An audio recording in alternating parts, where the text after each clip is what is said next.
Have you ever felt alienated within the structures of society, within the institutions, within, um, the organizations, the policies, the expectations, and rigid rules of the society?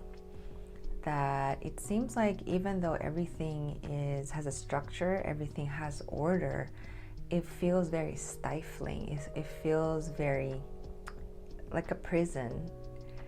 And and today I want to talk about heart-based structures and what I feel about that based on my journey and based on my experience, and something for us to digest.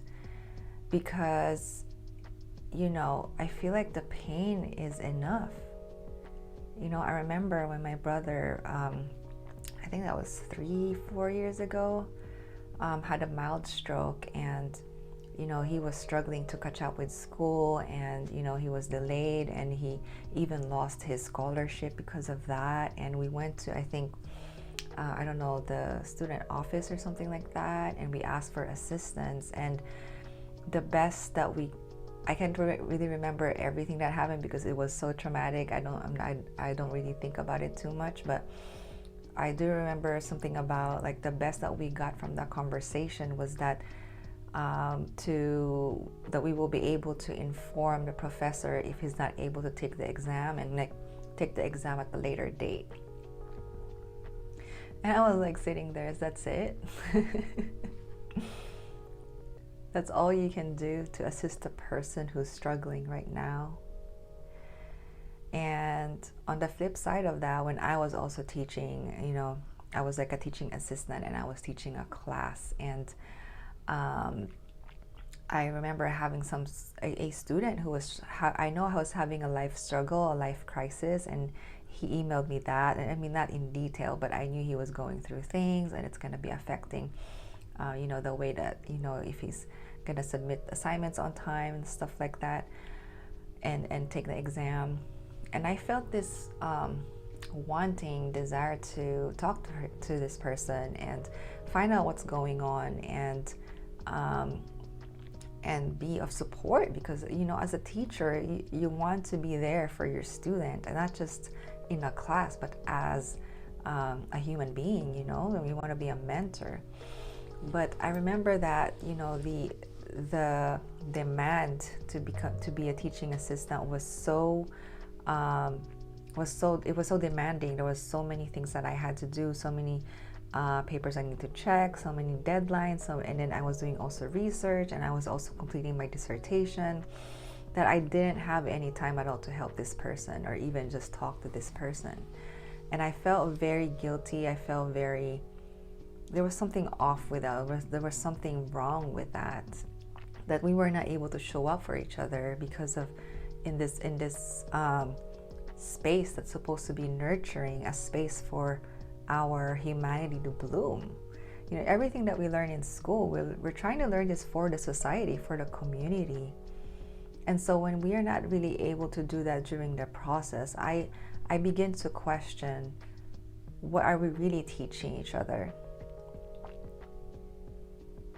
When we are neglecting each other's welfare in the process of learning and teaching, like, what are we really teaching and learning from each other?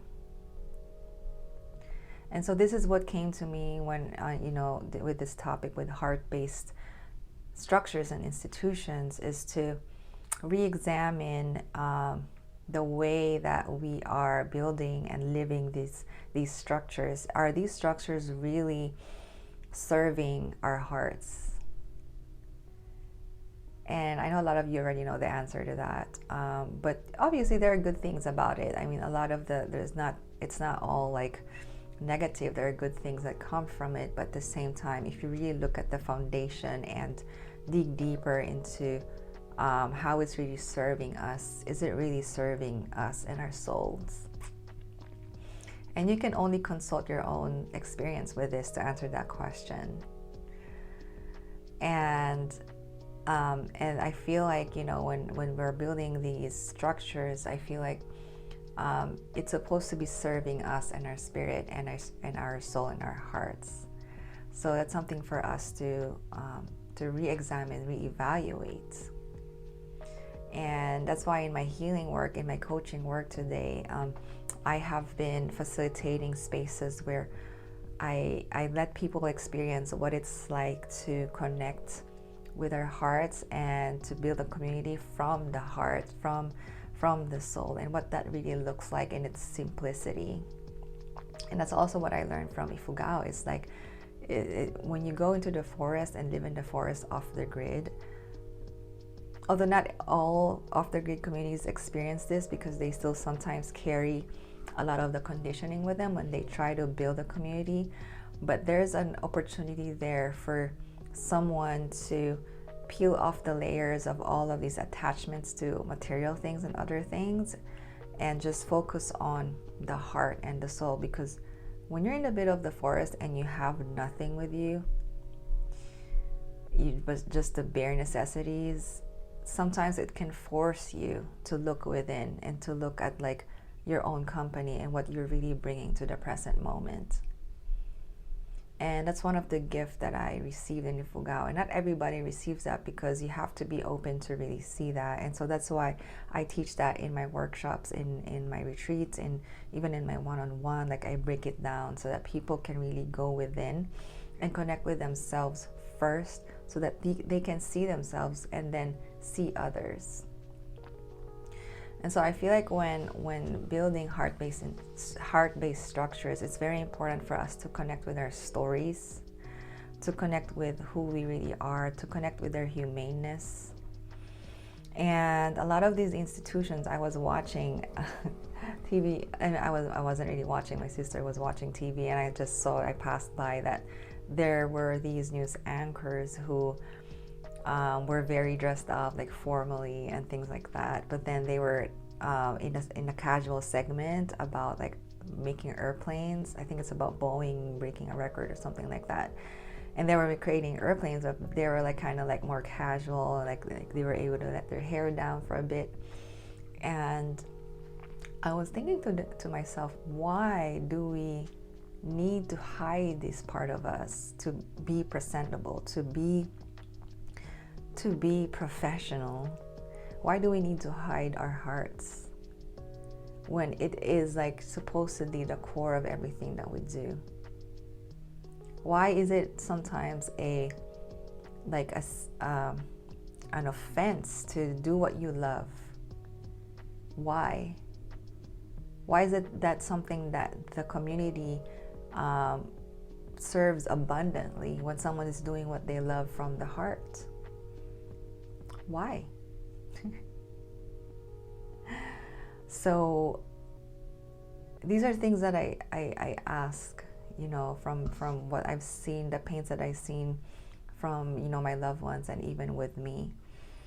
And it's like, I think it's time to rethink why we are putting ourselves in that kind of predicament. And it's very important, I feel like, to feel home within ourselves and to really see that, so we can really connect with Mother Earth. And when we are flourishing from within, we're able to create structures that are really serving that flourishment within us and with others. And that's really the only way we can really serve the flourishment or flourishing of Mother Earth. Because if we create structures, like a lot of the structures nowadays that are not really heart-based, they destroy. They care about money, they care about profit, like it's not coming from the heart, and they destroy, they harm. But when it's coming from the heart, you nurture it. They nurture. They will nurture Mother Earth. They will nurture the humanity. And I think it's very important for us to realize that the healing work that we're doing is part of that building. Many times when we're building something, we go straight to ideas, we go straight to solutions without realizing that the solutions come from the healing.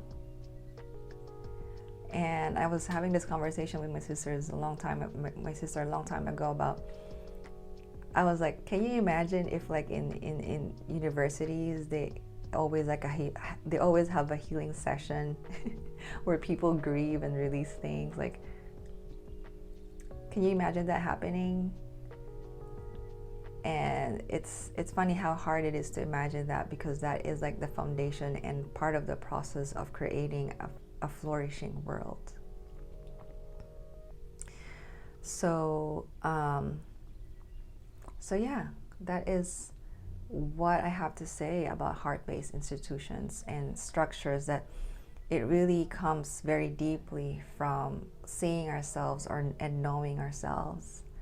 And I think it's time for us to really uncover that and really show ourselves. That's why I also emphasize the importance of you loving yourself, because that is a foundation where a society that loves you will be created.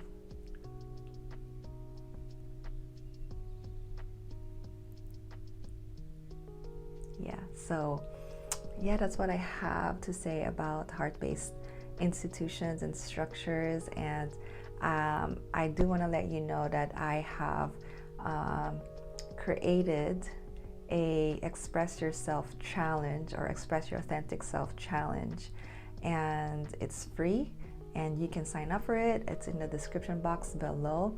And this challenge will help you, give you some tips of how to express yourself more authentically, how to go deeper into that, how to express that in the way that best matches you.